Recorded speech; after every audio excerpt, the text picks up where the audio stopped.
Penélope Cruz, Javier Bardem, Antonio Banderas, 3 noms i 3 estrelles espanyoles que han triomfat a Hollywood. Ells són el present, però quin va ser el passat dels actors nacionals a la meca del cinema?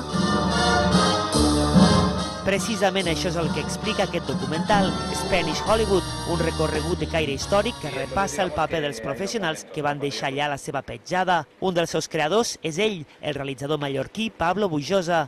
A lo mejor hay unas 30 películas, unas 40 películas, pero luego, claro, hemos metido ahí 500 fotografías. Yo calculo que más o menos hemos dedicado a esto unos 3 años. El documental també dedica una especial atenció a l'aventura nord-americana del palmesà Josep Lluís Moll, conegut com Fortuny Bonanova i que va treballar per a directors molt importants als anys 30 i 40. Va participar en més de 90 pel·lícules, una d'elles l'obra mestra del cinema, Ciutadà Kane. Please, let's come back. Da capo, eh? Please look at me. Fortuny Bonanova fue un secundario de lujo. Era un mercenario de la interpretación con muy buenas conexiones.